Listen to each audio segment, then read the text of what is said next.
John Lott, wow, you're saving America, if not the world. Well, I think that's what we all try to do here. So, a lot of things aren't going quite the way we'd like them to go. So, hopefully, just try to educate people a little bit. Now, a lot of people on our side know you for your Second Amendment and your gun advocacy and standing up for the Second Amendment. Scholarship rather than advocacy per se. But yeah, no, I'm an economist, and I'd done a lot of work on crime before I got into the gun issue. But I'd say guns are about 15% of my research. Most of it's kind of more mainstream economics type stuff. So. Okay, the new unemployment numbers have come out. What's going on with that? Well, we've had amazingly slow job growth. If you look from the beginning of the recession till now, we're still down about 800,000 jobs, but we've had about 14 million more people added to the working age population. And this is the first recovery where hiring per month has actually been lower than it was during the recession. The only reason why we have any new jobs being added really is because people have been even less willing to quit their jobs. You can kind of think of it this way. It's kind of like water level in the pool. Hires is water going in, quits is water going out. You have less water going in with hires, but people are hunkering down. They're just refusing to quit their jobs. Usually after recession, particularly after a long, bad recession, quits explode because people have kind of stuck with jobs that they weren't really very happy with for a long time. And then as soon as the economy starts to improve, then they quit their job and look for something else. This is the first recovery where quits have actually gone down after the recession supposedly ended during the recovery. And the people that it hurts the most, having this low number of hires, is basically young people who are coming into the market. If you're somebody who's kind of 30 to 45 or something, you basically just stick with the job that you have already and you ride it out. But people who are just entering the job market, they don't have that luxury of just keeping the job that they already have and not quitting it. They have to go and get a job for the first time, and they're the ones who have been hurt. And then the other end is basically males in particular who are over 55. When they've lost their jobs, they pretty much just retired. Well, I've noticed, it's not just the young people, but the young people are losing their jobs to older people who are staying in the workforce because they can't afford to retire. But my question to you is, I'm looking at the deficit, I'm looking at Obama's budget, his proposed budget, and I'm thinking, where is the tipping point going to be when this whole thing comes crashing down like a house of cards? I mean, do you foresee how much longer we have or what we can do to kind of stop the bleeding? I mean, I don't see any hope right now. Yeah, well, Obama has this, I would call it weird, some people call it Keynesian view, that if the government just spends money, that goes and creates jobs. The problem that you have, a couplefold, but the main problem that you have is the money has to come from someplace. So if they spend money and they take it from someplace else to fund it, whether it's taxes or borrowing or even printing up money, you're not increasing spending. You're just moving it from where you and I would have spent the money to where the government wants it spent.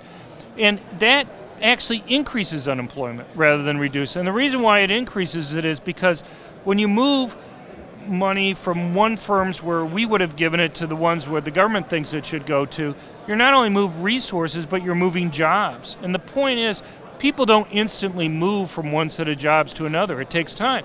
So I may, reduce demand for coal and increase demand for jobs in solar energy.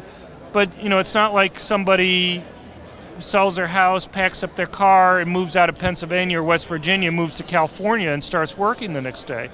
A lot of those jobs may not be suited for them. They may not have the skills that are there. A lot of people that may be hired in California may be people who already had jobs.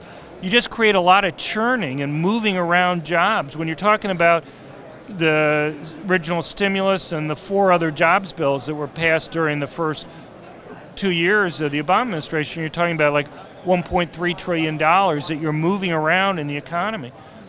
And the other part of this is this kind of this old notion that, and we've heard this many times, that, well, if we only give the money to, let's say, people who are unemployed and unemployment insurance or food stamps or something, that will increase the economy because poor people spend a greater percentage of their money. The thing is, everybody, in a sense, spends all their money because you get your paycheck, you put it in the bank. You may spend certain things on food and clothing and housing and stuff, but the rest of the money that stays in the bank just doesn't sit there. The bank loans it out. And so if I take money away from you to give to somebody else, that's money that you're going to take out of your bank account then, that the bank's not going to have to lend. Now, it goes someplace else, it doesn't disappear. But, it's just moving the money around rather than creating new spending that's there. And the question you have to ask yourself is this a wiser way of spending the money than people would have spent themselves? And often you would go and say people generally have an incentive of knowing what they value more than the government does. And they also usually tend to be more responsible. So if the government goes and says, we're going to give loans to certain companies, it's not like they lose money personally. The guy who makes the decision, right, whereas if you are making a decision, you may make mistakes, but you are the one who bears the loss from that. So you have more of an incentive to try to get it right. And so, my concern is that, we're building up this huge debt. It's grown by since the beginning of the Obama administration, it's grown by about $200,000 per family of four. So you have to ask, okay, we have this debt, somebody's going to have to pay it off in the future, but what have we gotten from that? What we've gotten is maybe worse spending of money than we've had previously. So we're poorer on both ends. We have the debt and the money's been wasted. And what about the debt ceiling too? They just keep raising it. Can we do that indefinitely? When does that stop and where's that solution? Well, there's a lot of academic work on this. I don't think we're there yet. I think we have a ways to go before we kind of hit critical values on that, but it means money that people won't have for other things in the future. So, you have to ask yourself, could you, if you were a typical family with $200,000 for a family of four, is there something else you might have done with the money?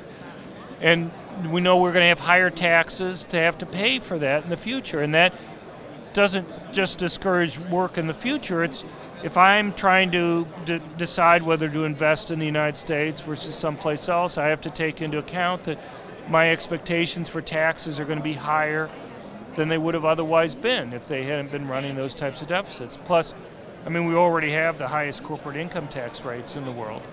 So we have to talk about your book. We have to talk about implicitly talking about some of the things that are in. I wanted to At the Brink.